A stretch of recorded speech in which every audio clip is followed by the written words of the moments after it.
Bonjour à tous, chers participants.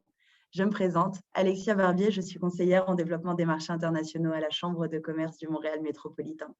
Nous vous souhaitons la bienvenue à ce webinaire de la série sur la route de l'internationalisation qui porte aujourd'hui sur les occasions et défis liés à la transformation numérique du secteur hospitalier brésilien. Permettez-moi tout d'abord de remercier nos partenaires qui ont rendu cet événement possible, en commençant par Investissement Québec International, ainsi que Développement économique Canada pour les régions du Québec, pour son soutien à l'ensemble de nos activités en commerce international.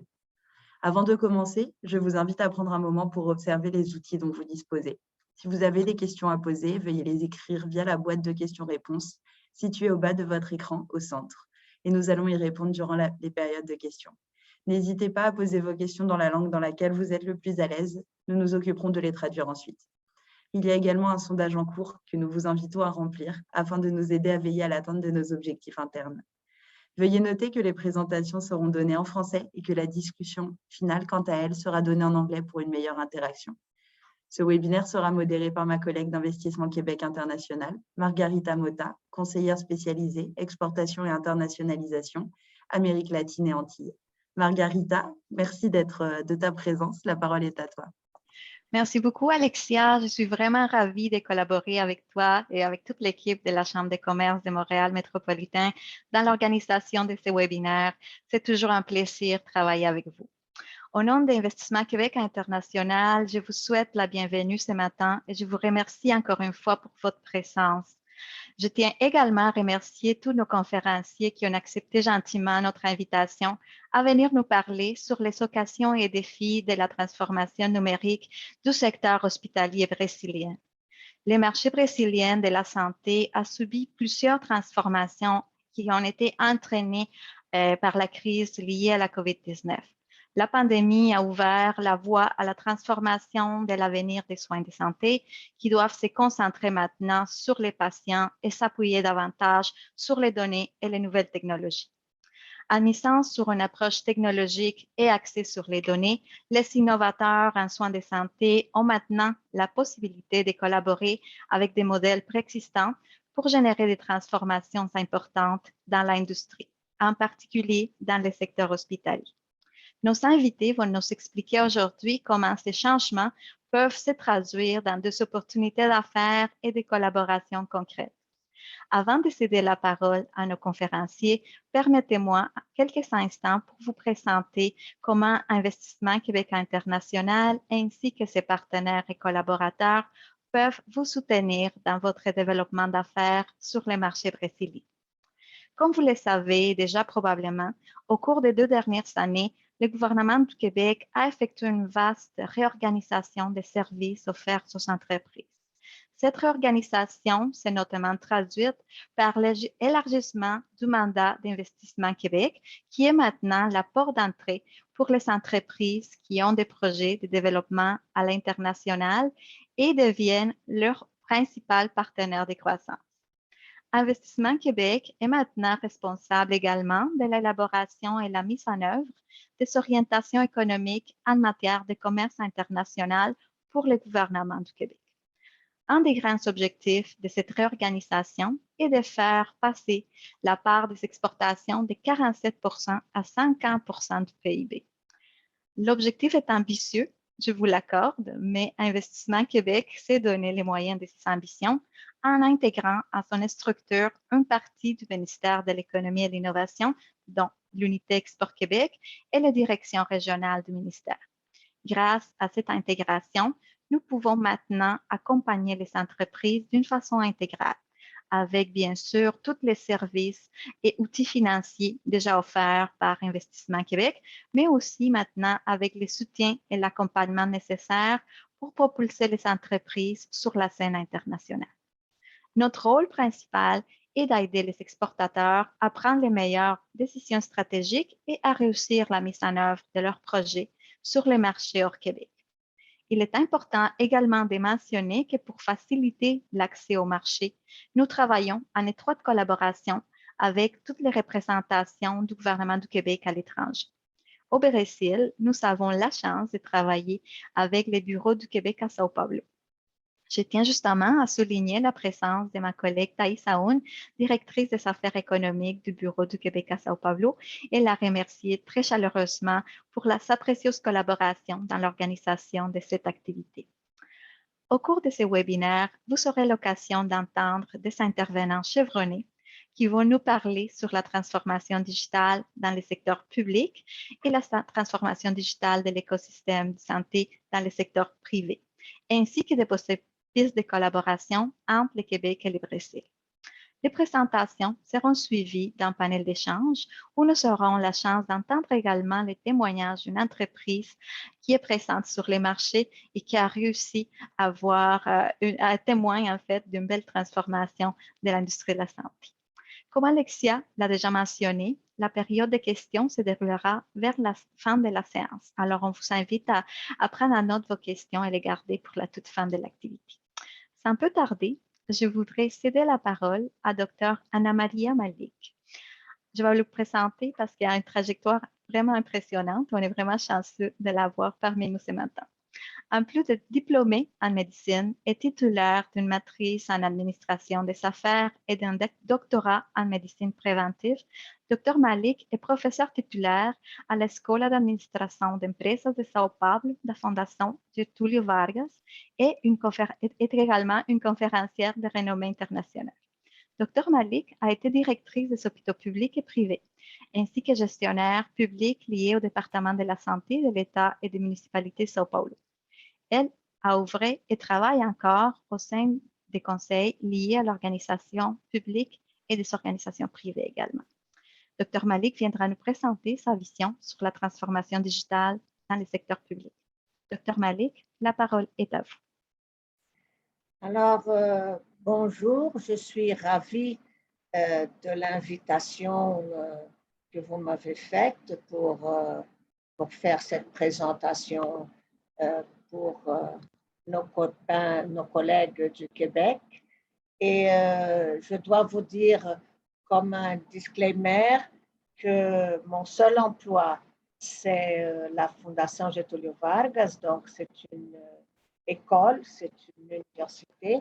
Et la seule chose que j'essaye de vendre de temps en temps, ce sont des idées, rien de plus.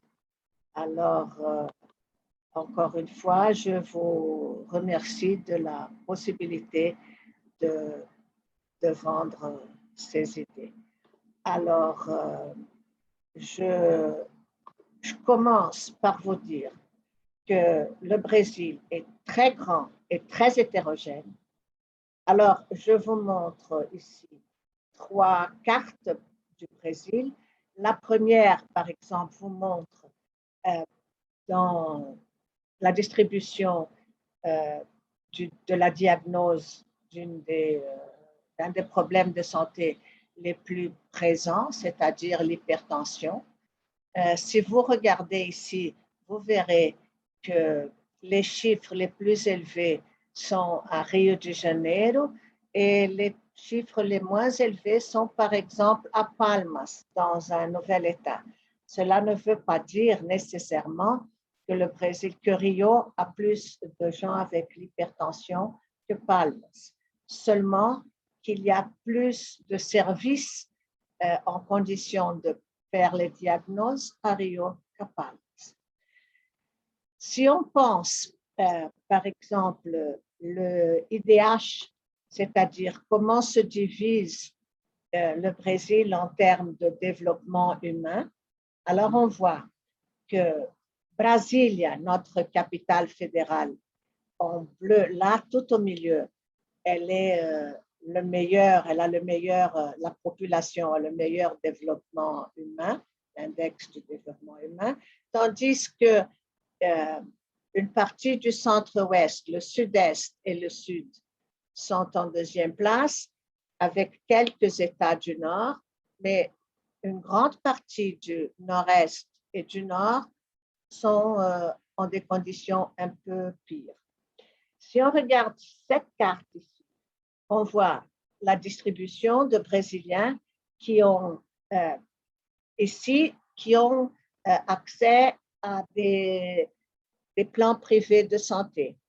Alors, on voit de nouveau le sud-est, c'est-à-dire São Paulo, Rio et Espírito Santo, et les autres États.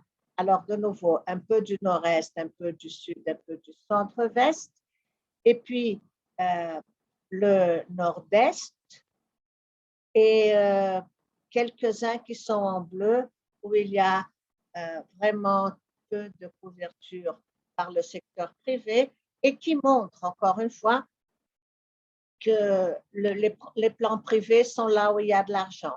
Le contraire, c'est-à-dire au Brésil, on peut choisir si on a de l'argent aussi, si on est employé, si on a ou non une assurance privée. Alors, tous les autres, c'est-à-dire là où il y a des autres couleurs, ça veut dire que la population doit avoir recours aux sources, à notre système public. Et ici, on montre, par exemple, le chiffre de lits par 1000 habitants par région, et si ce sont des lits publics ou des lits sources, c'est-à-dire que le système public les achète, et les lits totaux. Alors, vous voyez que, encore une fois, il y a moins de public que de privés payés par le SUS, mais ça varie beaucoup entre les régions. Donc, la nord, la nord-est, la centre-ouest, le sud-est et puis le sud. Si on pense, encore une fois, à l'approvisionnement d'eau, on voit de nouveau que le pays est très hétérogène et il y a des endroits où c'est moins de 30% avec l'eau traitée. Et si on voit encore qu'est-ce qui est arrivé pendant la pandémie, ce sont les lits de thérapie intensive, de soins intensifs. Et alors, le noir, c'est là où il n'y avait aucun lit sous de soins intensifs par 100 000 usagers. Et dans les critères minimes, le gris, c'est celui qui a un peu moins que le minimal. Et puis le jaune, c'est celui qui a plus que le minimal. Donc, ce n'est pas vraiment une bonne situation. Et si on regarde notre système de santé, on peut voir que les dépenses de santé au Brésil, ça fait en 2020 9,3% du PIB. Ce n'est pas tellement différent de ce qu'il y a en Europe. C'est un peu plus de ce qu'il y a au Canada, par exemple. Mais on a 56% de ces dépenses pour le secteur privé ou des dépenses privées, pardon, et presque 44% de dépenses publiques. Les publics, bien sûr, on parle de fédéral, des États et des municipautés, mais quand on parle de privé, le bleu, c'est la santé, les assurances privées, et une très grande partie, même si notre pays est pauvre et plein de gens pauvres aussi, c'est ce qu'on appelle out of pocket en anglais.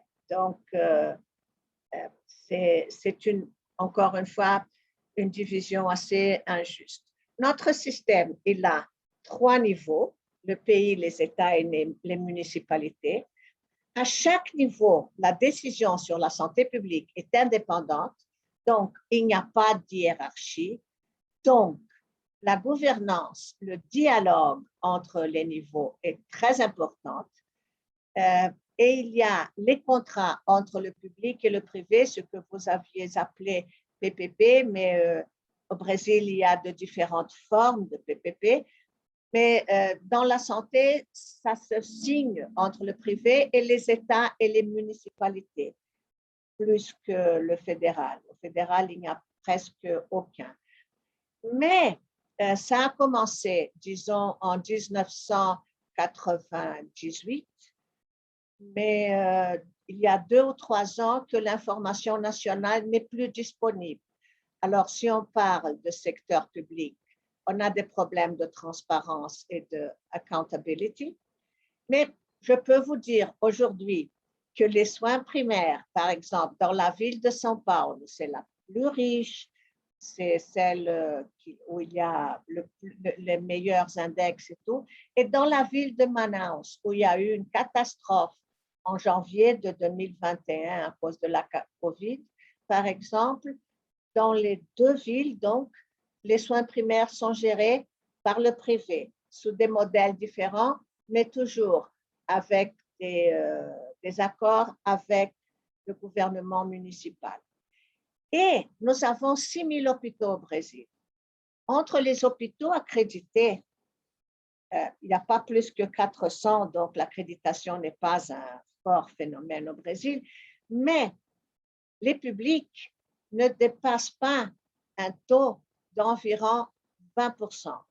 Mais ce qui est important, c'est que parmi ces 20%, 90% sont d'hôpitaux qui ont ce partenariat public et privé. Alors, si on regarde ce qui se passe dans notre système hospitalier, on voit aussi que nous avons des problèmes d'efficience, c'est-à-dire comme au Canada, on a beaucoup d'hôpitaux petits, mais c'est-à-dire 60% qui ont plus ou moins 21% du total de lits, tandis que et au Brésil, les hôpitaux appelés petits ont moins que 50 lits. Ceux qui sont de taille moyenne sont entre 50 et 150, donc 30% plus ou moins de ces hôpitaux sont moyens et ils arrivent à un peu moins que 40% de lits. Et les grands hôpitaux, c'est-à-dire tout au-dessus de 150 lits, c'est 10% des hôpitaux du Brésil. Mais ça revient à 42% des lits. Donc, encore une fois, on parle d'une distribution pas trop juste.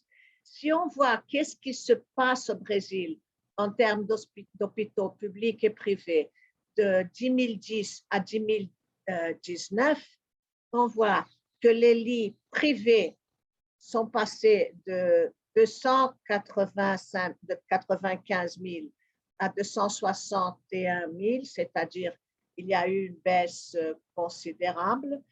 Et tandis que quand on parle des publics, on peut dire qu'ils ont augmenté de 140 à 149 000, 140 000 à 149 000, et ces lits publics, ils ont augmenté surtout parce qu'il y a eu justement les accords entre le secteur public et le secteur privé. Donc, ce sont des lits publics, mais qui sont gérés par le secteur privé. Le Brésil, c'est un pays d'opportunités si on parle de la informatisation. Pourquoi? Parce que nous n'avons pas de bons dossiers électroniques. Toute la télémédecine, la télésanté, la télétous n'a pas encore d'autorisation légale. C'est en train de se construire. Il y a eu beaucoup de changements pendant la COVID, mais ce n'est pas encore un fait. Et au Brésil, comme partout au monde, on ne parle que de startups. Et les startups sont bien sûr une façon de rentrer dans l'informatisation. Mais on ne parle que de ça pour qui? Pour le public, pour les investisseurs, pour la santé. Il y a des centres nationaux de technologie, d'innovation, d'information, mais qui réussit à les accéder? Alors, j'ai à vous dire que nous sommes presque arrivés déjà au XXIe siècle, mais je ne sais pas très bien quoi en faire parce qu'en vérité, il y a 21 ans que nous sommes au XXIe siècle. Alors, je vous remercie de votre attention. Je pense que je n'ai pas parlé plus que ce dont je n'avais possibilité. Et là, je vous remercie encore une fois et je suis à votre disposition pour les questions. Docteur Malik, c'est moi qui vous remercie encore une fois d'avoir accepté notre invitation à ce webinaire. Nous sommes vraiment honorés de votre participation ce matin et vous avez vraiment bien réussi à démystifier tous les fonctionnements du système public et les types de partenariats privés et publics. Merci encore une fois, Docteur Malik, de votre présence. Maintenant, je voudrais inviter Monsieur Marcio Mendes. Il est président du conseil d'administration du groupe Fleury, une des organisations médicales et de santé les plus importantes et les plus respectées du Brésil. Monsieur Mendes est diplômé de l'Université Emory à Atlanta et titulaire également d'un MBA de HESC Paris. Il a commencé sa carrière en tant que consultant en affaires chez Accenture. Puis après, il a travaillé pour différentes entreprises technologiques telles que BA Systems et Adobe. En 2011, il est retourné au Brésil où il s'est joint en tant qu'associé à Integritas, la société de portefeuille représentant les fondateurs du groupe Fleury.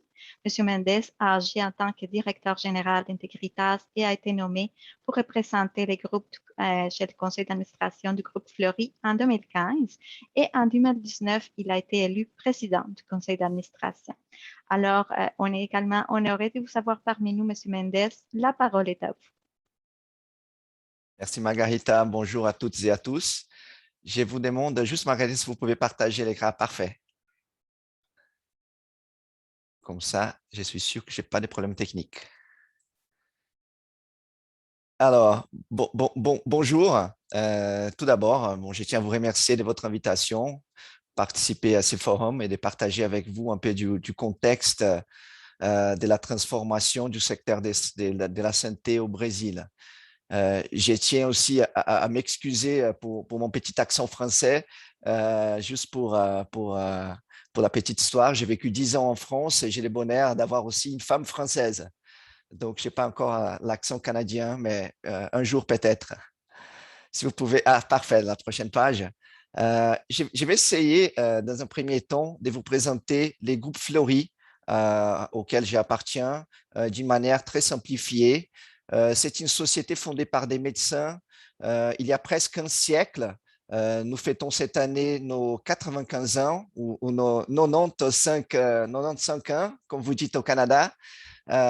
Donc au Brésil, a priori, c'est rare de trouver des sociétés qui traversent la marque d'un siècle d'existence.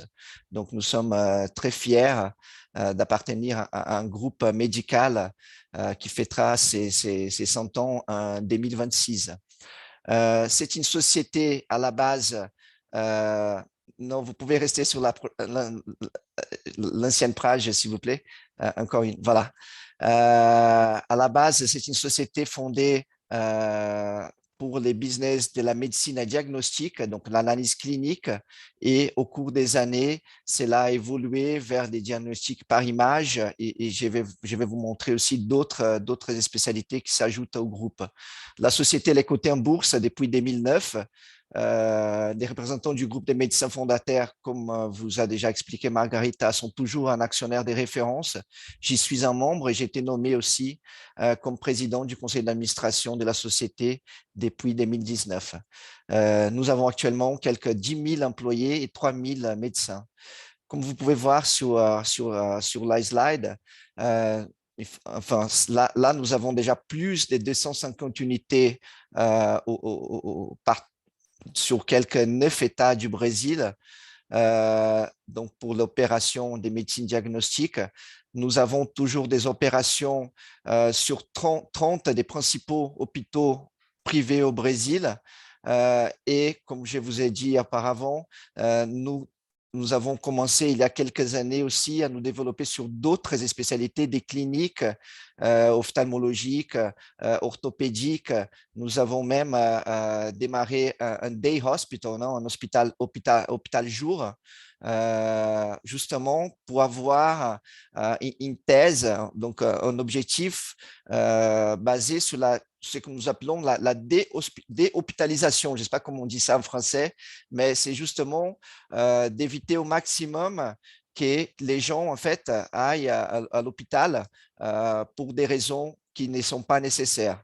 Et finalement, nous avons aussi un service des Lab to Lab, donc laboratoire des références pour des petits laboratoires partout au Brésil qui nous envoient des examens qui sont processés sur notre base technique à São Paulo. S'il vous plaît, si vous pouvez tourner la page. Parfait, merci. Juste pour vous donner un peu de l'histoire récente du groupe, je voudrais juste mettre en avant la recherche constante par l'innovation et aussi l'ambition d'utiliser la technologie en faveur des bonnes pratiques de la médecine. Comme vous pouvez voir sur la slide, quelques exemples. En 1994, nous avons commencé un système d'identification par code de barre sur tous les tubes utilisés au Brésil. Donc ça, c'était une nouvelle technologie au Brésil à l'époque. En 98, bon, là, j'étais pas à la société à l'époque, mais on m'a dit en fait qu'on était la première compagnie, la première société au monde à disponibiliser les résultats des examens par Internet. En 2004, on a aussi en fait regroupé des différents examens pour donner un historique soit aux patients, soit aux médecins traitants des patients. Ça a été aussi un grand pas à l'époque. Plus tard, en 2019, on a démarré ce qu'on appelle les premiers laboratoires 100% digital, donc sans aucune unité physique. Tout était fait par un service mobile qui est disponible pour aller chez les clients ou à la société où travaille un client. Donc, ça, c'était aussi une nouvelle étape en 2019. Et là, depuis l'année dernière, en 2020, nous avons lancé ce qu'on appelle une plateforme de santé. Je vais vous donner plus de détails plus avant, plus tard dans la présentation. Si vous pouvez tourner la page, s'il vous plaît. Juste pour vous donner un peu du contexte du marché brésilien de la santé supplémentaire depuis 2018.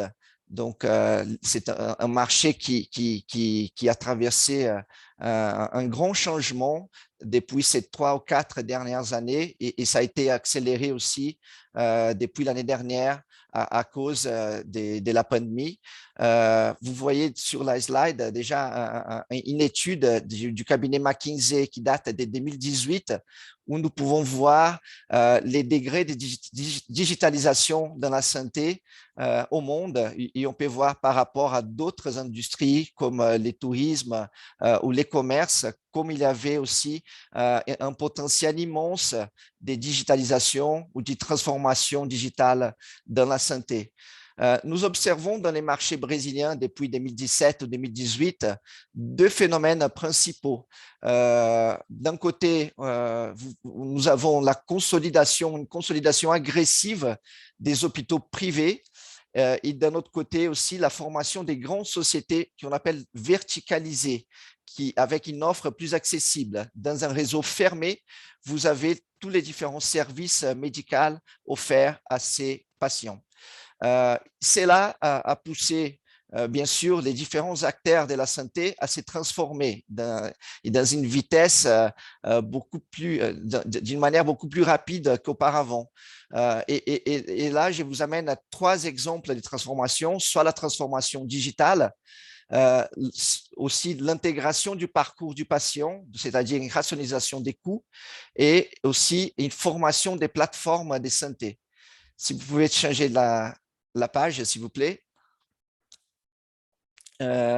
Comment donc les groupes Fleury est en train de répondre à ces nouveaux environnements de la santé au Brésil? Donc, tout d'abord, nous avons commencé à développer un grand système, on appelle un grand écosystème de la santé au Brésil, comme vous pouvez voir sur la slide. Bien sûr, c'est pas une plateforme, c'est pas un Amazon, c'est pas un système des commerces.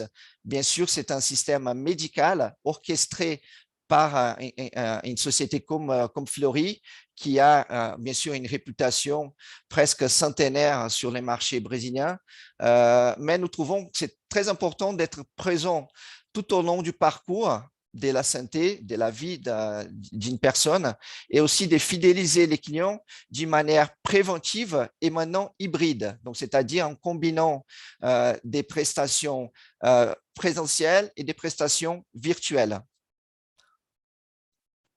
Si vous pouvez changer la page, s'il vous plaît. Et juste là, vous avez une représentation graphique de notre modèle des plateformes. Comme vous pouvez voir, je pense que de plus en plus, vous trouvez des sociétés, je pense au Canada, aux États-Unis, en Europe, en Asie, au Brésil aussi, qui sont en train en fait de développer un écosystème de santé, soit un réseau fermé, soit un réseau construit avec des partenaires. Dans notre cas, donc, nous avons soit des services que nous avons développés nous-mêmes, soit des services que nous développons en partenariat avec d'autres sociétés aussi dans le secteur de la santé. Juste pour information, donc c'est une plateforme qui en fait, elle a 4 qu'on appelle stakeholders différents. Bien sûr, les patients, les clients qui doivent être au centre de tous ces écosystèmes et d'avoir la meilleure expérience possible et bien sûr les meilleurs services possibles. Il y a aussi des clients qui sont les grandes sociétés brésiliennes qui cherchent l'amélioration des services et la réduction des coûts aussi. Les coûts de la santé pour les grandes sociétés au Brésil, c'est un facteur, c'est un des coûts les plus importants aujourd'hui au Brésil. Donc, c'est-à-dire il y a aussi un objectif important des sociétés de réduire au maximum ces coûts en maintenant un bon niveau de service. Les médecins aussi, ils participent à ces écosystèmes. Donc, nous avons développé, par exemple, un système de cabinet médical virtuel qui est disponible pour les médecins. Et finalement, les boîtes d'assurance, que vous pouvez voir sur la slide, les HMOs, qui sont aussi, bien sûr, très intéressés par la plateforme, de pouvoir accéder à un nombre beaucoup plus important des potentiels clients. Et juste pour l'information, aujourd'hui, une société comme la nôtre au Brésil, 90% de la recette, elle provient des boîtes d'assurance. Donc, c'est aussi une relation très importante que les sociétés qui offrent des services de santé doivent maintenir avec les grandes boîtes d'assurance. La prochaine page, s'il vous plaît. Et juste pour tangibiliser un peu plus donc, notre offre en termes de plateformes de santé, nous avons développé une plateforme qui s'appelle Saúde ID, donc c'est-à-dire Santé ID. Elle était lancée en septembre 2020, donc pendant la pandémie. Donc, c'était la première plateforme de santé lancée au Brésil. C'est une combinaison d'une plateforme, donc on va pouvoir offrir nos services, les services de nos partenaires et aussi la création d'un marketplace. Bien sûr, c'est un nom pas idéal, donc de donner un nom de marketplace en service de santé, mais c'est juste pour l'explication, peut-être ça va faciliter en fait la compréhension de ce que nous appelons une plateforme de santé. Elle est déjà accessible à plus de 25 millions de Brésiliens. Et ce qu'on cherche, en fait, c'est d'avoir une intermédiation entre les patients, les clients et les sociétés qui offrent des services médicaux. Et bien sûr, on cherche ce qu'on appelle un network effect, en fait, de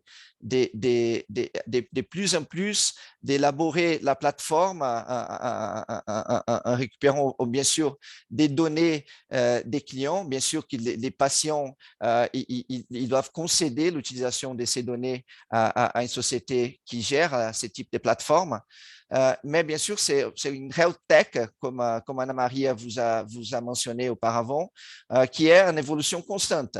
Donc, juste pour vous donner un exemple, avec la pandémie, on a développé un service de téléconsultation qui est déjà un des les plus importants au Brésil. On a déjà fait quelques 750 000 téléconsultations depuis les mois de mars de l'année dernière.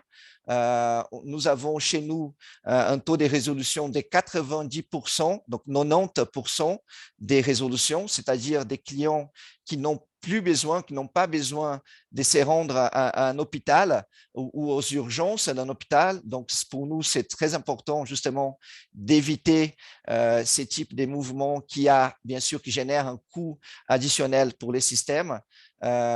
Sur les services de téléconsultation, aujourd'hui, nous comptons sur 300 médecins et nous avons ce qu'on appelle un NPS, un Net Promoter Score de 80%. C'est-à-dire donc les gens qui utilisent ces types de services, ils sont très contents.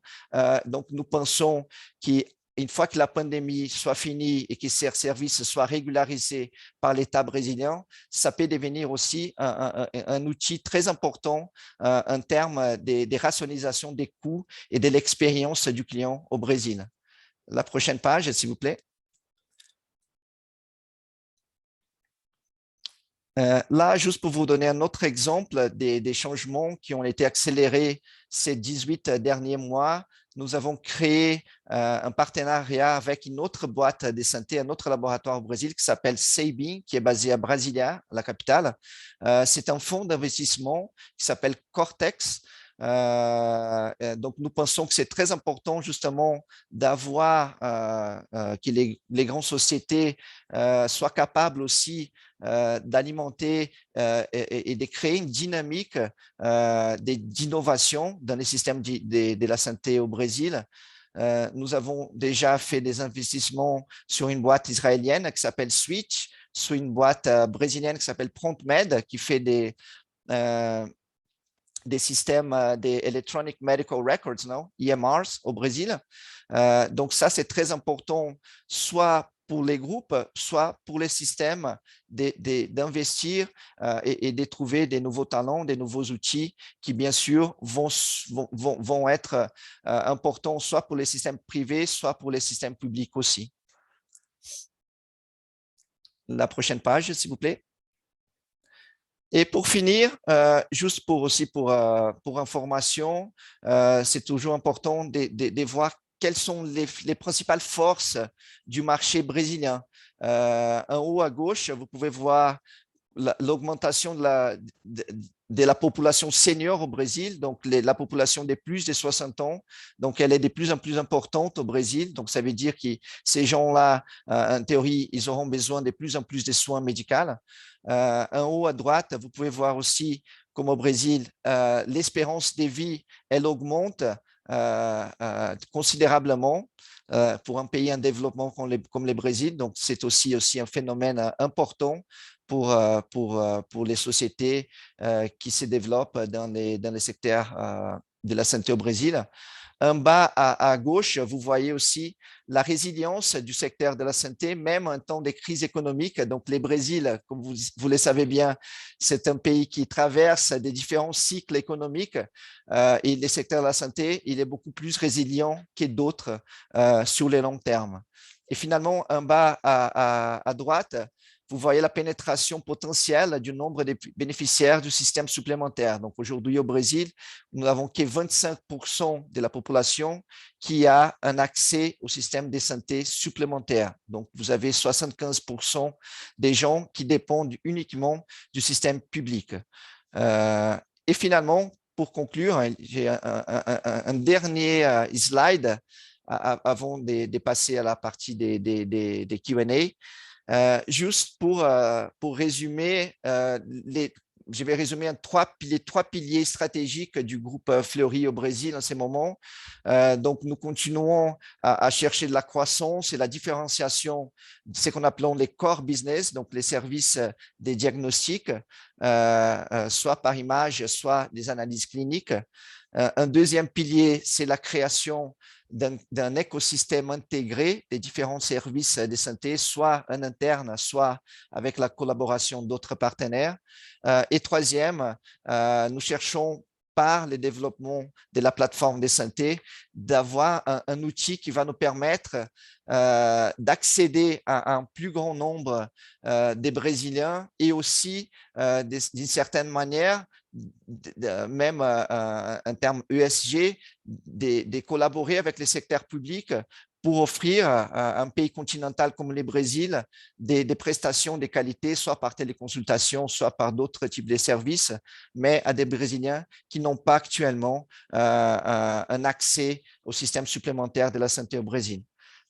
Bon, voilà, donc c'était un petit résumé, un panorama sur les différentes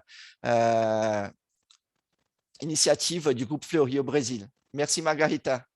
Merci beaucoup, Monsieur Mendes. C'est excellent de vous savoir parmi nous ce matin. Votre point de vue sur l'écosystème intégré du secteur de la santé, toute l'expérience de votre entreprise, de la transformation digitale du groupe Fleury nous illumine en fait les chemins, puis nous permet en fait d'identifier différents pistes de collaboration et opportunités d'affaires concrètes pour les compagnies québécoises. Je vous remercie énormément pour votre participation, Monsieur Mendes.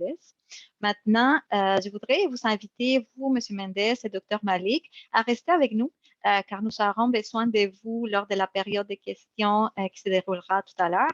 Et maintenant, le moment est venu de vous présenter nos prochains intervenants. Les 3 personnes qui viendront nous parler tout à l'heure vont nous partager leur expérience sur les relations d'affaires Québec-Brésil, vont nous parler également des synergies et des avenues de collaboration possibles entre les 2 marchés. Alors, je vais commencer avec M. Florent Beauguin, vice-président, directeur de la technologie chez Groupe Optel. On va avoir la chance d'entendre les témoignages d'une entreprise québécoise qui est déjà bien établie au Brésil. Alors, je vous présente M. Beauguin. M. Beauguin est diplômé en génie physique de l'École polytechnique d'Orléans et titulaire d'une maîtrise en physique de l'Université Laval de Québec. M. Beauguin est passionné par le développement des affaires, la mise en marché des produits émergents et la direction des stratégies technologiques pour des organisations influentes. M. Beauguin dirige les stratégies technologiques chez Optel et aide les clients à saisir, à exploiter et à mettre à l'échelle les données de la chaîne d'approvisionnement afin d'obtenir des résultats commerciaux précieux tout au long du parcours de la transformation numérique. Monsieur Beauguin, merci d'être avec nous ce matin. Donc, la parole est à vous. Bonjour tout le monde, merci Margarita. Ça me fait très plaisir de vous partager l'expérience qu'Optel vit actuellement à développer des affaires au Brésil, particulièrement dans le domaine de la santé. Optel est une compagnie qui déploie sa plateforme de traçabilité depuis 32 ans maintenant, une compagnie québécoise dont le siège social est à Québec. Et on a des sites d'opération dans les 4 continents et un au Brésil, à Campinas pour être plus précis. Optel, la plateforme de traçabilité d'Optel vise à digitaliser les chaînes d'approvisionnement, donc la chaîne d'approvisionnement du pharmaceutique ou des sciences de la vie, ce qui est le sujet d'aujourd'hui, afin d'amener de la visibilité sur ces chaînes-là et de la transparence. Pour votre information, sachez qu'au Brésil, Optel est aussi présent dans d'autres verticales de marché, comme les ressources naturelles, les forêts ou les mines, par exemple, ou comme dans les produits de consommation, dans l'alimentaire ou dans le beurrage. Mais aujourd'hui, on va discuter ensemble, je vous partagerai cette expérience sur la digitalisation du réseau de la santé brésilien. Je me permets de vous partager cette expérience en toute humilité, mais le Brésil vit comme plein d'autres pays dans le monde suite à la pandémie ce besoin de se digitaliser. Comme on peut le vivre au Canada, le Brésil ne fait pas exception à ça. Pourquoi? Parce que l'industrie brésilienne a besoin de ces technologies d'hardware, ces technologies de software pour être capable d'avoir beaucoup plus de visibilité sur ce qui se passe dans les hôpitaux, par exemple. Puis je vais vous partager quelques exemples plus concrets. Le Brésil, c'est énorme. C'est 212 millions, une population de 212 millions de personnes. Sachez qu'au niveau des médicaments, c'est le plus gros marché en Amérique du Sud, en Amérique latine. Au niveau mondial, c'est le 6e marché, donc c'est assez énorme. Puis, vous partagez également que 700 milliards de réals sont dépensés chaque année dans le domaine de la santé, à peu près 56% dans le privé et 44% au niveau des gouvernements. Ceci vous dit donc qu'il y a un énorme marché qui est disponible, puis les stratégies de mise en marché doivent être dirigées soit vers les privés, les pharmaceutiques par exemple, ou d'autres compagnies, à peu près la moitié du chiffre d'affaires, soit via les gouvernements. Donc, on ne peut pas passer, si vous voulez, à côté de ces deux grands acteurs de l'industrie brésilienne. Les questions que les patients aujourd'hui brésiliens se posent. Ils vont se poser la question, est-ce que le produit, le médicament que je vais m'administrer, que je vais injecter, est sécuritaire? Cette question-là est encore plus vraie aujourd'hui avec les situations sanitaires brésiliennes. Deuxième question, il y en a 4. Deuxième question, est-ce que cette drogue, ce vaccin, ce médicament est vrai, est légitime? Est-ce que ce médicament est expiré? Est-ce que ça date? Est-ce qu'il est encore bon d'utilisation? Et enfin, comment manipuler ce fameux médicament? Vous voyez des questions de base, mais ce sont des questions qui sont une problématique pour l'industrie de la santé brésilienne. Et je pense que la digitalisation peut clairement aider là-dessus. Quelques défis sur lesquels la technologie peut aider, c'est sûr. Les produits expirés ont des coûts énormes, énormes, énormes. Sachez qu'il y a à peu près 5000 par an, 5000 notifications de cargaison de médicaments volés au Brésil. C'est énorme. Donc, beaucoup de contrebande. Sachez également que les lois sont en train de s'accélérer. Anvisa travaille également très fort à légiférer ce marché-là. Et en fait, la technologie peut clairement contribuer à accélérer le tout. Les médecins, les infirmiers, les docteurs, ceux qui sont dans les hôpitaux font face à une charge de travail énorme, énorme, et entre autres associée à la surcharge administrative au papier. Et je vous dirais pour finir, une autre problématique sur laquelle la digitalisation peut aider, c'est un réseau limité d'acteurs de la chaîne d'approvisionnement pour distribuer, chercher mes mots, ces médicaments. On n'arrive pas à les envoyer là où on en a besoin. Donc, il y a des gens qui malheureusement n'ont pas accès aux médicaments ou aux vaccins. Alors, plusieurs solutions de ce qu'on peut faire ici. Encore une fois, je vais vous partager ce qu'on essaye de faire en toute humilité. Puis, il y a plusieurs industries qui accélèrent la transformation digitale des sciences de la santé au Brésil. C'est sûr que la traçabilité peut clairement aider. Avoir une plateforme de traçabilité peut vous permettre de vous assurer de l'authenticité, de la véracité du produit, du médicament qui va être entreposé ou qui va être injecté. Ça, c'est certain. Également, avoir des plateformes, des analytiques qui permettent de voir en temps réel l'évolution des stocks, de voir où ces stocks de médicaments, où sont-ils dans tous les nœuds de la chaîne d'approvisionnement, comment ils évoluent. Puis, avec cette vue assez holistique, on est capable de mieux prédire la gestion des stocks, avec la demande et avec les fournisseurs, ce qui permet de s'assurer que des populations ou des communautés vont avoir accès aux médicaments ou aux vaccins, par exemple. La routine du secteur de la santé est très axée sur le papier, en fait. Donc là, il y a beaucoup d'informations à écrire, il y a plein de choses. Donc là, il faut éliminer ce papier, donc digitaliser les étapes papier pour en même temps permettre de capturer de l'information qu'on peut leverager ensuite, puis surtout déloader le personnel de la santé sur ces tâches-là qui ne sont clairement pas à valeur ajoutée. Puis je vous dirais, des études montrent en ce moment que le peuple brésilien est prêt à la digitalisation. Les gens ont confiance en ça. La COVID a accéléré le tout beaucoup plus qu'avant. Les gens sont à l'aise d'utiliser des téléphones intelligents. Les gens sont de plus en plus ouverts à partager des données. Donc, la tendance est là. La tendance se confirme.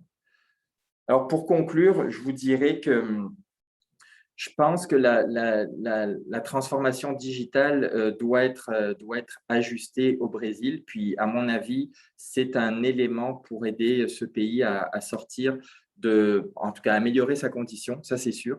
Vous l'avez compris, les hôpitaux aujourd'hui ont besoin de cette transformation digitale, c'est sûr. Sinon, ils courent à risque d'avoir des dépenses énormes. Leurs dépenses de santé vont exploser, puis ça va aussi réduire leur capacité, leur efficacité opérationnelle. Donc, c'est une question de gestion de risque que le gouvernement brésilien est en train de sous-peser, en fait, si je peux me permettre. Donc, pour moi, l'innovation au Brésil, c'est même plus un choix, là, c'est simplement, c'est quand que ça va vraiment se scaler dans l'industrie brésilienne, c'est sûr. Puis, vous partagez des fois des difficultés comme entrepreneur de point d'entrée au Brésil. Parce que même si le marché est énorme, comme on l'a vu, il y a 3 points que je voudrais vous partager en toute honnêteté. Il y a les processus de procurement, d'achat au Brésil sont assez opaques. Donc, on ne sait pas tout ce qui se passe. Des fois, on est surpris par les décisions qui ont été prises, en fait. Donc, je vous dirais, il faut savoir que ce n'est pas si évident que ça de gagner ces contrats basés sur ces processus-là. Deuxièmement, les capacités de paiement de l'industrie brésilienne ne sont pas celles de pays développés. Donc, attention, vous pourriez être pris à défaut de paiement. Ça nous est arrivé. Faut faire attention. Puis là, d'avoir des banques qui backent, ce n'est pas évident parce que le Brésil est quand même instable. La monnaie brésilienne varie tous les jours. Donc, ce n'est pas évident de trouver des partenaires financiers qui sont capables de sécuriser ce risque financier. Puis, pour terminer sur des bonnes notes, je vous partagerai que vous avez vu, le marché est énorme du Brésil, c'est certain. Dans la santé, le peuple brésilien a besoin d'aide, l'industrie brésilienne a besoin d'aide. Donc, le besoin est là. À nous d'être capables de les servir. Puis, je vous dirais, la main-d'œuvre brésilienne est brillante. Également, on a le privilège de travailler chez Optel avec des collègues donc, brésiliens, vraiment de grande qualité, de grand savoir. Et vous le savez comme moi, comment c'est difficile de trouver de la main-d'œuvre au Québec et au Canada. D'aller recruter puis de travailler avec des Brésiliens peut être un point de sortie pour chacune de nos entreprises. Voilà, c'était l'expérience que je voulais vous partager. Je reste bien sûr disponible pour répondre à vos questions. Parfait. Merci beaucoup pour votre témoignage, M. Beaugain. C'est toujours intéressant d'avoir le point de vue d'une entreprise québécoise qui travaille sur le territoire brésilien. Merci aussi. Vous avez déjà identifié quelques pistes de collaboration, des avenues possibles pour que les entreprises québécoises puissent profiter justement des avantages que cette transformation digitale offre au secteur de la santé au Brésil. Merci beaucoup, M. Beaugain. Maintenant, je voudrais inviter nos prochains invités, en fait, Dr. Rogerio Rabello et Dr. Fernando Cupertino, qui vont venir nous parler sur leur expérience de collaboration avec la province du Québec. Alors, toutes les deux, on a été impliqués dans des projets avec des entreprises ou des institutions québécoises et vont nous témoigner, en fait, l'autre côté de la médaille, c'est-à-dire les points de vue brésiliens des collaborations possibles avec l'industrie québécoise. Et je commencerai peut-être par vous, Dr. Cupertino. Donc, je vais vous présenter, en fait, Dr. Cupertino a jeté des ponts entre son pays, Brésil, et le Québec dans l'univers de la santé. C'est un médecin de formation et fonctionnaire qui a permis de faire connaître auprès des décideurs et des experts de santé publique du Brésil des avancées réalisées au Québec en divers domaines, comme l'organisation et la gestion des soins, la réadaptation physique ou encore la protection de la jeunesse. Pendant plus de 20 ans, il a été à l'origine de différentes initiatives de coopération entre le Québec et le Brésil dans le secteur de la santé et des services sociaux, y compris sur le plan de la formation et la recherche. Alors, Dr. Coubertino, j'aimerais vous entendre sur votre expérience de collaboration, vous entendre qu'est-ce que vous pouvez nous en dire comme ambassadeur, en fait, du Québec au Brésil. Merci beaucoup. Merci à vous. Bonjour.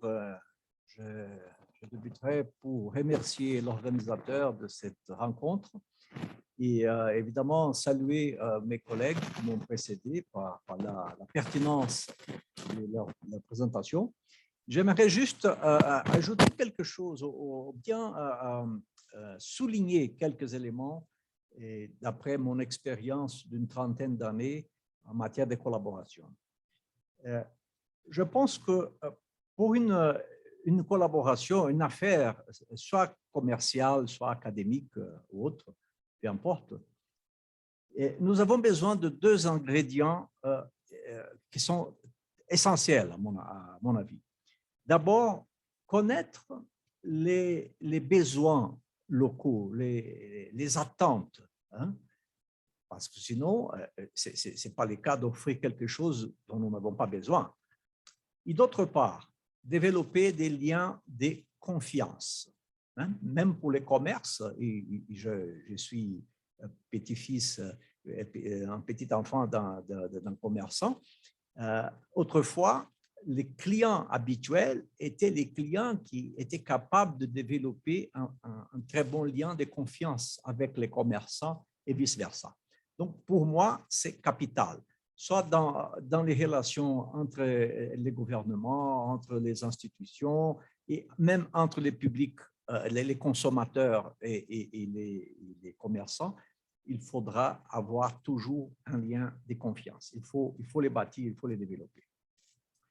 D'autre part, ça a été très bien dit par ma collègue Ana Maria Malik, que le Brésil est un pays très, très hétérogène, très grand, il y a beaucoup de différences, des inéquités régionales, mais cela aussi représente une opportunité. Dans l'histoire, dans la trajectoire des affaires commerciales entre le Québec et le Brésil, à mon sens, le Québec a toujours, presque toujours ciblé sur le marché de São Paulo. Évidemment, São Paulo était très puissant, une économie énorme, mais c'est là aussi où nous avons plus de concurrents, évidemment, parce que tout le monde a une espèce de convoitise pour le marché de São Paulo. Mais nous avons quand même d'autres régions au Brésil qui s'intéressent à développer des affaires, à faire des innovations, de l'innovation. Et donc, à mon sens, c'était une erreur de miser juste sur un État du Brésil. Il faudrait d'abord regarder quelles sont les attentes, quels sont les besoins, quelle est ma capacité d'offrir une réponse, une solution à ce genre de besoins, à ce genre d'attentes, et par la suite développer les liens de communication. Il est intéressant de noter aussi que nous avons un très bon niveau de développement tant en matière dans la santé, tant en matière de ressources humaines, en matière de capacité, de capacité installée, comme nous disons ici, c'est la performance de certains hôpitaux, surtout de réseaux privés.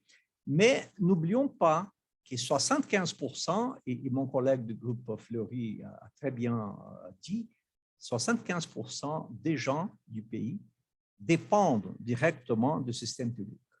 Donc, et évidemment, il faut faire toujours des investissements et on manque de financement suffisant pour le système public, mais c'est le système public le responsable pour assurer les soins de santé pour 75% de la population. Ce n'est pas négligeable, ça. Hein? Et donc, c'est quelque chose à ne pas perdre de vue. D'autre part, nous avons aussi connu un développement important en matière, par exemple, des médicaments, la politique des médicaments génériques dans les années 2000, qui a fait baisser les prix du médicament au pays. Et en parallèle, la création d'une agence nationale de surveillance sanitaire, l'ANVISA, qui aujourd'hui est réputée comme l'une des très bonnes agences régulatrices au monde. Ça nous donne aussi la valeur de ce développement qu'on a connu au Brésil depuis ces 30 dernières années. Et d'autre part, toute une préoccupation sur l'évaluation et l'incorporation technologique. Nous avons une commission nationale d'évaluation et d'incorporation des technologies qui s'est inspirée de la AETMIS du Québec. Et aujourd'hui, elle joue un rôle vraiment important pour un système qui est universel. Et donc, il y a toujours un problème d'assurer l'offre de médicaments et d'autres technologies pour les citoyens une fois que le système est d'accès universel. Et finalement, nous avons quelque chose qui a été déjà mentionné, mais j'aimerais juste ajouter un petit mot. C'est le vieillissement de la population. C'est un phénomène mondial, vous pourrez me dire, oui, bien sûr, mais la distinction, c'est que au Brésil, la vitesse de vieillissement est énorme. Dans un quart de siècle, on va doubler la population âgée. Et les pays n'est pas tellement préparé, la santé surtout, les services sociaux, pour faire face à ces genres de changements, des changements démographiques, et en plus de changements épidémiologiques qui s'ajoutent à ces changements démographiques.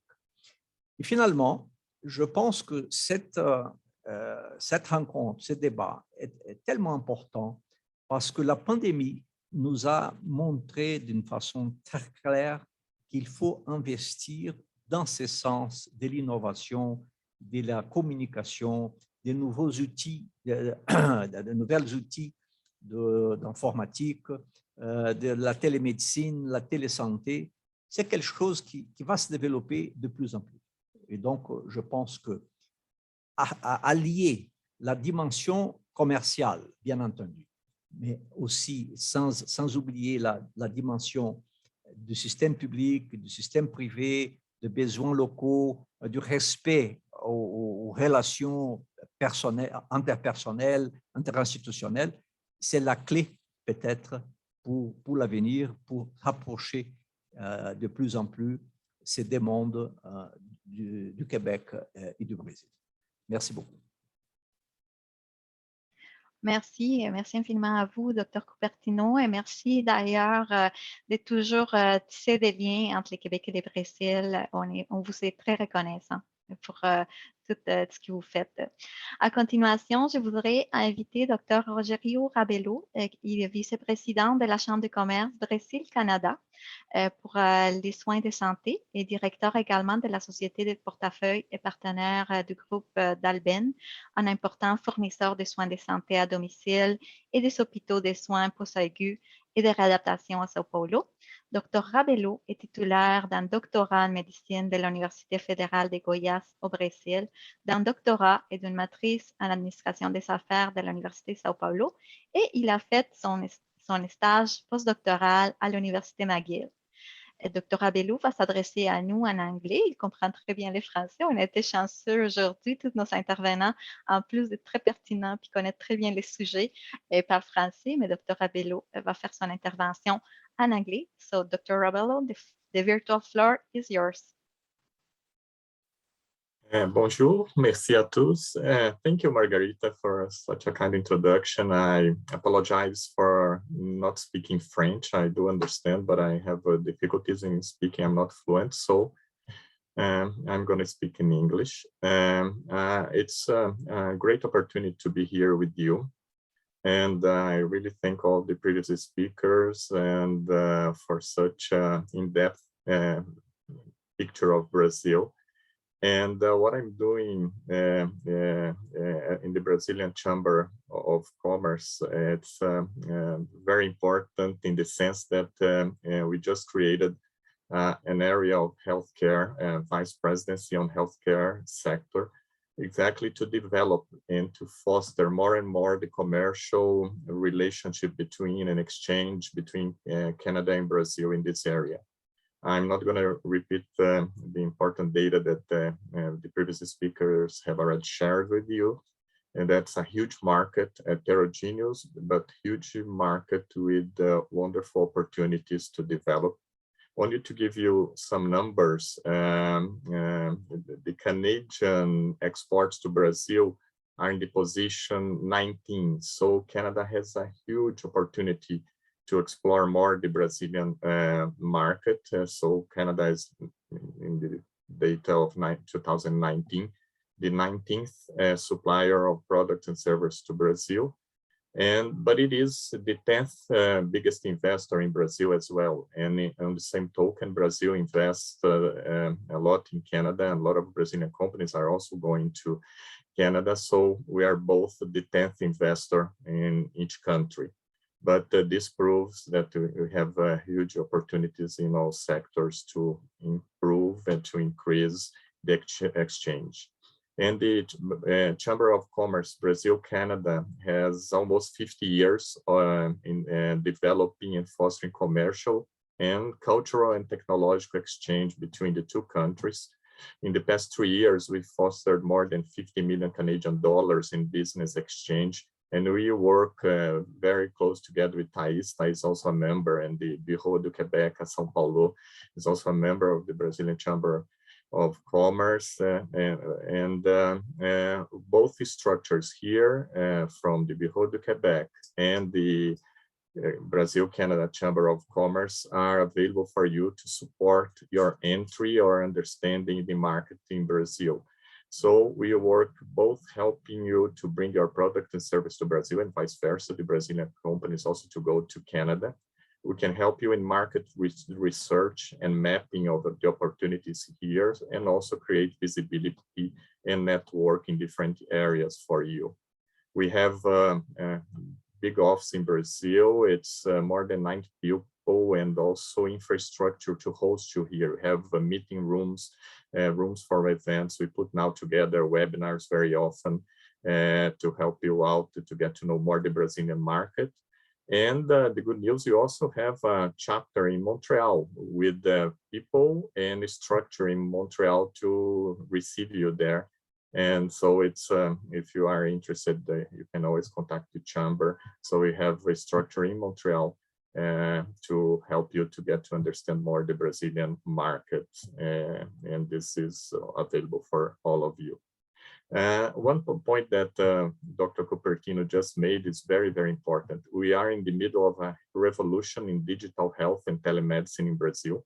In this week, for example, we have a huge summit of exactly those topics, telemedicine and digital health, talking about the opportunities with the startups, big companies that are all investing in this area in Brazil, and also the experience of several countries all over Brazil. Only to tell you that this is very present. We are a huge country to serve in healthcare, so the opportunities are everywhere, heterogeneous, as Dr. Cupertino said very well.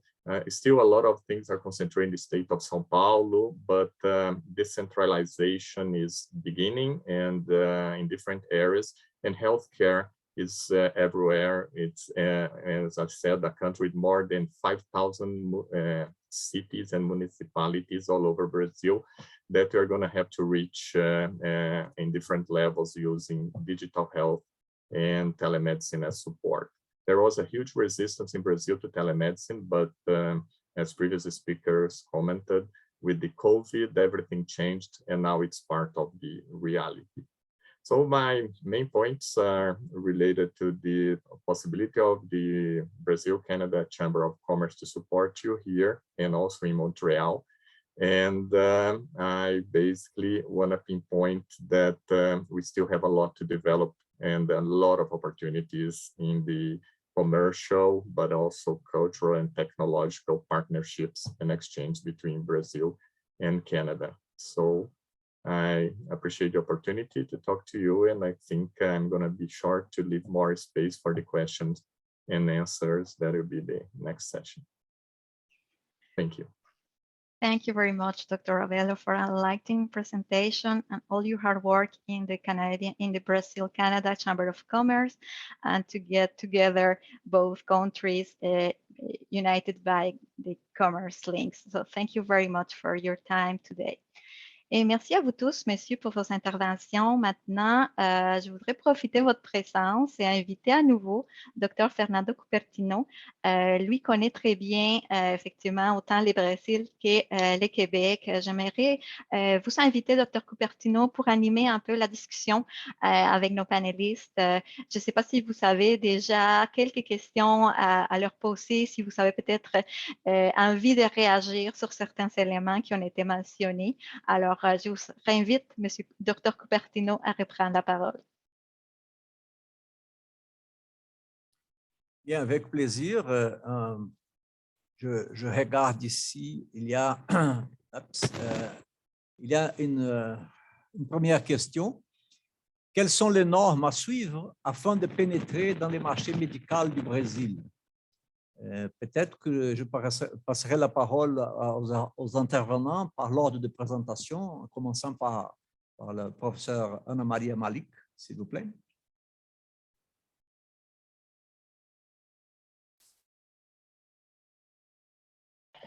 Je m'y remets. Alors, merci beaucoup de votre question. Je voudrais dire que c'était une opportunité pour moi de beaucoup apprendre sur le groupe Fleury et sur les opportunités qu'il y a de travail avec le Canada. Mais si je peux dire ce qui se passe avec le marché médical au Brésil, je pense que nous sommes en train de passer un moment très difficile parce que nous avons une très grande formation médicale. Nous avons une formation qui préfère les spécialistes. Les gens qui travaillent, par exemple, avec nos soins primaires ne sont pas toujours préparés aux soins primaires et ils travaillent aux soins primaires parce que c'est une opportunité d'emploi et éventuellement avec un salaire digne. Mais, et je pense que cette situation n'est pas tellement différente de celle du Canada, les régions les plus lointaines ne sont pas très bien couvertes. Mais, donc, au Canada, les régions les plus lointaines sont assez bien couvertes par la télémédecine. Et au Brésil, nous sommes encore en train de commencer ce chemin.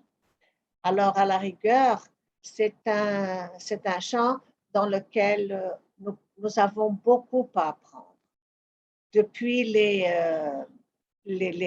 centres téléphoniques pour la régulation et pour l'orientation des patients ou des citoyens, mais aussi pour éviter le besoin de trop avoir à marcher, à passer dans des différents états et de courir des risques, par exemple, sur les chemins avec les avions et même de perdre du temps. Donc, je vois encore une fois une très bonne opportunité pour nous avec ce développement. Alors, merci. Merci, Ana Maria. Merci. Si tu me permets d'ajouter, et je dirais que nous avons aussi un problème. Ce n'est pas seulement ici, au Québec, c'est pareil. C'est l'opposition corporatiste, surtout des médecins, qui n'aiment pas bien cette histoire de télémédecine, de télésanté. Ça, c'est une autre affaire. Márcio Mendes, s'il vous plaît. Merci, Fernando. Bon, concernant la question, je pense qu'elle a été répondue par Thaïs sur le chat. Concernant les normes, je pense qu'il faut voir sur quel domaine dans la santé il y a un intérêt, il y a une agence nationale, mais je pense que je suis sûr que la Chambre des commerces pourra vous aider dans la démarche. Mais bon, le Brésil est un pays comme le Canada, comme les États-Unis ou comme l'Europe. Je pense qu'il y a toujours, en fait, il faut trouver les bons partenaires et je pense qu'on aura toutes les réponses concernant les normes précises pour une spécialité spécifique de votre société. Sinon, bon, je suis d'accord avec vous. Hein, rien d'autre à rajouter concernant les potentiels, les opportunités. Bien sûr, la technologie depuis quelques années et là, depuis les débuts de la pandémie, c'est vraiment un outil qui, à notre avis, elle va aider d'une manière immense le développement du Brésil. Donc, c'est un pays immense, comme vous les connaissez bien. Il y a toute une partie à l'intérieur du pays qui aujourd'hui, elle n'a pas un accès à des soins de qualité, où elle doit se déplacer par avion ou par voiture pour trouver soit un généraliste, soit un spécialiste. Donc, je pense que la technologie est vraiment une grande réponse pour contribuer au contexte brésilien du développement de la santé. Donc, je suis sûr, j'espère que nos amis à Brasilia, par rapport à la télémédecine, à la pratique de la télémédecine et téléconsultation, ils seront favorables pour que cela continue à exister après la pandémie. Mais voilà, je pense que vraiment la technologie, la transformation digitale des sociétés au Brésil, avec l'aide des sociétés canadiennes, par exemple, il y a vraiment une opportunité dans les courts termes et qui aura un impact immense pour la population brésilienne. Merci. J'aimerais bien demander à nos collègues du Québec s'ils ont quelque chose à ajouter ou si c'est préférable de chercher les réponses des Brésiliens. Monsieur Bougan, peut-être, vous avez beaucoup d'expérience là-dessus. Peut-être ce que je me permettrais de rajouter sur les standards pour répondre à la question, c'est que c'est sûr qu'au Brésil, il y a, vous l'avez mentionné, Anvisa qui est pas mal, qui gère beaucoup de standards associés aux sciences de la vie. Puis pour partager l'expérience, Anvisa va, quand légifère ou quand crée des règlements, va y aller par étapes. Donc, on va peut-être avoir à un moment donné une loi ou un règlement qui va sortir sur la sérialisation. Puis un peu plus tard, ça va être l'agrégation. Puis ensuite, ça va être les vérifications avec des connexions cloud, etc. Donc, ce que je veux partager ici, c'est que ces étapes-là sont graduelles. Il y a un roadmap que Anvisa travaille, court terme, puis plus moyen long terme. Et c'est important de bien comprendre ces stratégies-là parce que ça peut influencer beaucoup la mise en marché de vos produits et solutions.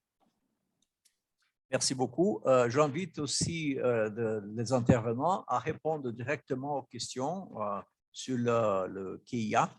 Et par contre, il y a une question qui est sur le chat, c'est une question d'Abbas Abbassi. Y a-t-il un centre hospitalier universitaire hors São Paulo que vous recommanderez pour les collaborations, pour les pilotes, pour les AI? Partout au Brésil, nous avons pratiquement dans toutes les provinces des universités fédérales, même ici à Goiânia, où je me trouve, où se trouve le professeur Rabelo, l'Université fédérale de Goiás et les universités fédérales de Minas Gerais, Bahia et pas mal d'autres. Donc, Rio Grande do Sul, pardon, Fernando. Oui, Rio Grande do Sul également. Donc, pratiquement dans tous les pays, nous avons des universités, des hôpitaux universitaires qui sont très performants et vraiment sont intéressés à ce genre de choses. Et encore, je voudrais seulement rajouter qu'à Pernambuco, il y a un centre qui s'appelle César, qui est un centre d'innovation technologique. Ils ont des tas de branches et une d'elles est la santé. Je pense que ça vaut la peine de les connaître sur le web et ça s'appelle simplement César. Donc, c'est facile à retenir. OK. Il y a une autre question. quelle est l'ouverture du Brésil pour utiliser les plateformes SaaS, web-based, pour numériser leur processus d'affaires? J'ai aucune idée là-dessus. Si jamais quelqu'un parmi vous connaissez la réponse, je vous prie de prendre la parole. Laurent. Peut-être, Oui. Rabel? Bien, en fait, merci Anne-Maria. Je vous dirais, les infrastructures sont comme ce qu'on peut avoir au Canada. C'est le même niveau de maturité avec les mêmes défis. Donc, l'adoption des plateformes infonuagiques, le modèle Software as a Service, le modèle Hardware as a Service, le modèle Infrastructure as a Service, tout ça sont des modèles qui sont en expansion au Brésil. Donc, je ferai une similarité sur le même niveau de maturité que ce qu'on peut connaître au Québec ou au Canada. Merci beaucoup. Professeur Rabel, voulez-vous ajouter quelque chose? In English. No, yeah, it's perfect, Fernando. I think Florent said it all. And on the entry in the Brazilian market, Thais already mentioned that it's another webinar for that. So you need to contact Thais and the Bureau du Québec and also CCBC. And both the Bureau and CCBC can help you a lot on that, but that's another meeting. It's not simple, but it's possible, as Florent can attest. Thank you very much. Il y a encore 3 autres questions. La première, c'est de Jairo Fernandes. Quelles sont les étapes à suivre pour commencer à avoir la visibilité de nos compagnies dans les marchés brésiliens, plus précisément dans les cas de compagnies qui offrent des services de TI? Je pense que la Chambre du commerce, même le Bureau du Québec, pourra vous fournir davantage des informations là-dessus. Mais si jamais quelqu'un de nos intervenants veut prendre la parole pour dire quelque chose, soyez à l'aise. Oui, je pense par la Chambre des commerces, ça peut être aussi un bon chemin. Et, je suis sûr qu'il y aura du benchmark d'autres sociétés canadiennes ou étrangères qui font ces types des business avec des sociétés brésiliennes. Donc, à mon avis, la Chambre des commerces sera une porte d'entrée pour avoir d'autres exemples des sociétés canadiennes qui cherchent à offrir des services en TI aux sociétés brésiliennes. D'accord, merci. Encore une autre... Il y a une main levée de Florent. Ah, d'accord, s'il vous plaît. Non, si vous le permettez, je partagerai une expérience aussi sur, tout à fait d'accord avec ce que vous venez de dire, mais également avoir des partenaires industriels au Brésil qui nous lancent. Puis, vous savez, le Brésil, on parle portugais. Ce n'est pas évident, puis beaucoup de gens parlent portugais. Donc, c'est un exemple des fois de barrières qu'on peut avoir comme compagnie québécoise ou canadienne. Donc, de s'associer avec un partenaire qui est brésilien, qui est déjà installé, qui a déjà ses infrastructures, surtout pour des services TI, puis que nous, on arrive comme fournisseur québécois à venir lui offrir une solution qu'il n'avait pas, à créer de la valeur. On peut utiliser son réseau, on peut utiliser son support technique, tous les gens qui sont customer facing, qui doivent parler portugais, qui doivent rencontrer, en tout cas, c'est comprendre ces réalités-là, terrain. C'est une façon aussi d'accélérer la mise en marché. Et si vous me permettez, je pense qu'il y a un autre facteur très important, c'est les services après-vente. Si vous avez un partenaire local, évidemment qu'il a toute l'expertise, toute l'infrastructure nécessaire pour assurer les services après-vente et évidemment répondre aux besoins et à la satisfaction du client, n'est-ce pas? Une question de monsieur Anna-Maria. J'allais seulement continuer pour dire, comme je travaille un peu avec qualité de soins et qualité en général, alors faire le suivi de tout le procédé de vente et de prestation de services, c'est fondamental. Et alors, c'est vraiment différent d'avoir des partenaires brésiliens. Parfait, merci. Encore une autre question. Merci à tous pour votre présentation ce matin. C'est Yves Grolot. Est-ce que les besoins numériques est autant en demande dans les établissements d'hébergement des soins de longue durée des personnes âgées au Brésil, selon vous? Je pense qu'il y a Rogério, il aura la réponse. Oui, tout à Yeah. fait. Rogério, s'il vous plaît. Yes, oops, I'm here. Yeah. Thank you for the question. It's I'm also a volunteer. I do all my philanthropic work in the elderly care homes and also in the private sector in the long-term care hospitals and transition rehabilitation hospitals. And this is a sector that it's embryonic in Brazil. It's starting now. We have a huge necessity of development of long-term care, post-acute care. Brazil in the public system has developed very well the primary care and the integration with the high complexity hospitals. But even in the public and mainly the private, we don't have the intermediate equipments to do the continuum of care. So this is development. In development, is huge opportunity in Brazil. And when we are talking about maison de retraite and the elderly care homes, the care homes, again, it's also embryonic. It's basically, and I work in the philanthropic sector, it's basically provided by philanthropy and very decentralized all over Brazil with a huge opportunity for development, both digital and the service. And only to, I know Quebec and it's well developed in Quebec, the sector of elderly care homes. And all over Canada, US, but Quebec is very strong. And in Brazil now, we are attracting the investment of the French companies like Orpea, that it's a huge company in Europe that provides elderly care service and elderly care homes. So they are entering Brazil. And I was always puzzled why Canada is not looking into that in Brazil and mainly Quebec.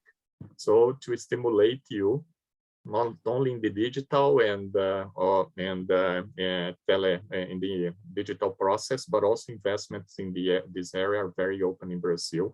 We are even discussing now a continual care project in the Brazilian government to provide a national plan of a continuous care of our in long-term care of our elderly or anyone that needs long-term care. So a huge opportunity in all areas for the post-acute, long-term care and elderly care homes in Brazil. Merci beaucoup. Je me permettrais d'ajouter quelque chose, que les soins pour les personnes âgées ne sont pas intégrés dans la santé. Au Québec, vous avez un ministère de la Santé et des Services sociaux.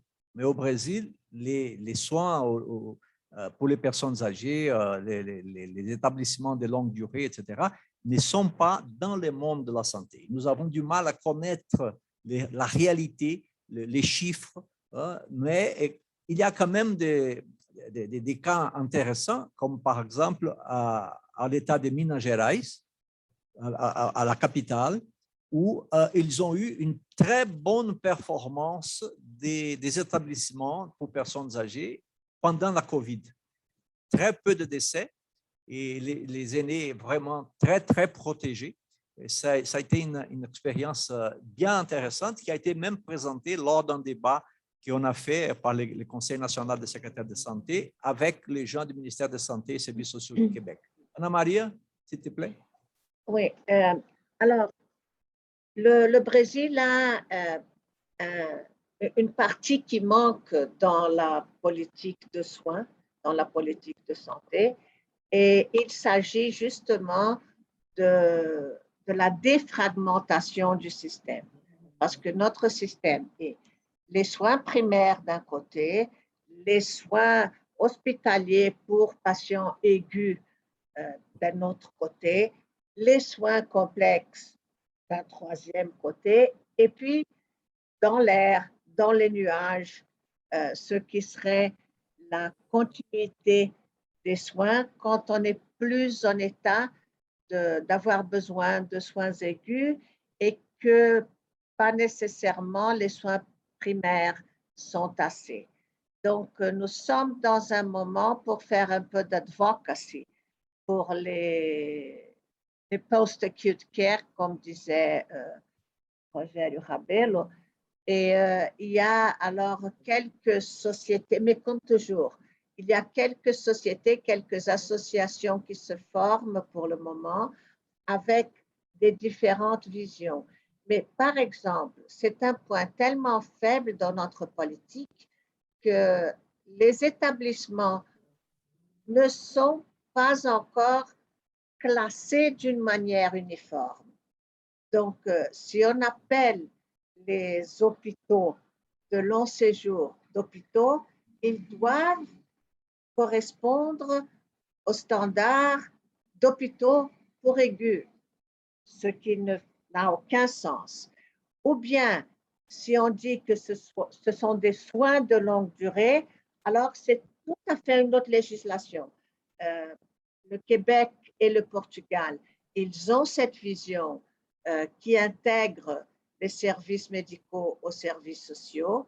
Et le Brésil a encore la fragmentation interne au secteur de la santé. Que dire entre les espaces où les soins peuvent être offerts? Merci, Anna. Merci. En fait, c'est tout le temps qu'on avait. Je suis désolée, Dr Cupertino, je vous remercie infiniment. Vous avez animé avec brio cette discussion fort intéressante pour nous tous.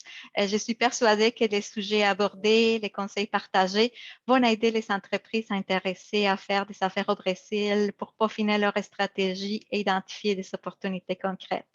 Merci une fois de plus à tous nos conférenciers pour ces informations, pour votre générosité et le temps et pour ce retour d'expérience plus que concret.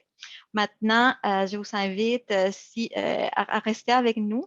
J'aimerais maintenant inviter ma collègue Thaïs Aoun, directrice aux affaires économiques du Bureau du Québec à Sao Paulo, à prononcer les mots de la fin. Merci Thaïs. La parole est à vous. Merci. En premier, je veux féliciter et remercier les équipes de la Chambre de commerce de Montréal métropolitaine et de l'Investissement Québec international pour l'organisation de ces webinaires extraordinaires que nous avons eus aujourd'hui. Merci à notre audience très participative qui a pris du temps de vos agendas très chargés pour être avec nous ce matin.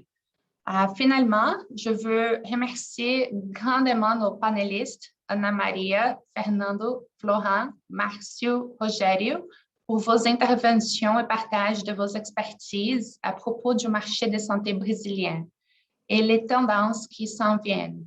Nous avons grandement appris avec vous aujourd'hui et il nous a fait énorme plaisir de vous écouter aujourd'hui en français en spécial. Je profite pour féliciter nos panélistes brésiliens pour leur maîtrise de la langue française. Le message clé est clair. Malgré les défis et barrières qui sont déjà connus, le Brésil demeure un marché stratégique important pour la diversification des exportations et implantations québécoises. Le Brésil est un pays parmi les principales économies mondiales, avec un marché consommateur énorme et localisation stratégique en Amérique latine. Avec les informations et soutien adéquats, notre équipe peut faciliter vos démarches dans ces pays. Comme déjà dit, nos services d'accompagnement sont personnalisés et gratuits pour les entreprises québécoises souhaitant de développer des affaires d'ailleurs. N'hésitez pas de profiter de cette structure existante pour vous soutenir. Votre point de contact principal est l'EQI. Donc, vous devez en premier contacter les conseillères comme Margarita au Québec et ceux-ci vous connecteront aux équipes de représentation étrangère du Québec présentes dans 18 pays et 33 représentations, en incluant le bureau du Québec à São Paulo, où je suis basée et qui a comme mandat de promouvoir le Québec au Brésil et de développer les relations économiques, politiques et institutionnelles ici. Je suis la responsable du secteur des sciences de la vie et ensemble avec Margarita, nous allons vous accompagner dans vos démarches au Brésil. Merci beaucoup, muito obrigada et bonne continuation de la journée. Merci à toi, Thaïs. Merci pour ta grande collaboration dans l'organisation de cette activité. Et maintenant, j'invite Alexia à revenir avec nous pour les mots de la fin de nos partenaires. Merci à tous, chers participants, chers panélistes, pour votre présence aujourd'hui et pour votre attention ce matin. Chers conférenciers, merci encore pour ce partage enrichissant. Je suis certaine que vous avez apporté des outils fort pertinents pour nos participants pendant ce webinaire. Merci encore une fois à tous pour votre présence aujourd'hui. Je me permets de remercier une nouvelle fois nos partenaires qui ont rendu cet événement possible, en commençant par Investissement Québec International, ainsi que Développement économique Canada pour les régions du Québec pour son soutien à l'ensemble de nos activités en commerce international. Je vous demanderai de bien vouloir remplir le sondage de satisfaction que vous allez recevoir en quittant. Ça nous aidera à mieux comprendre nos besoins et vos besoins également pour nous améliorer dans nos événements futurs. Merci à tous. J'espère vous revoir dans nos prochaines activités. Veuillez prendre note que ce webinaire a été enregistré et sera rediffusé sur nos plateformes dans les prochains jours et que vous recevrez dans le courriel de suivi les présentations de nos conférenciers ainsi que le contact de Margarita et de Thaïs si vous souhaitez aller plus loin. Encore une fois, merci. Puis je vous dis à très bientôt. Au revoir. Merci, bonne journée.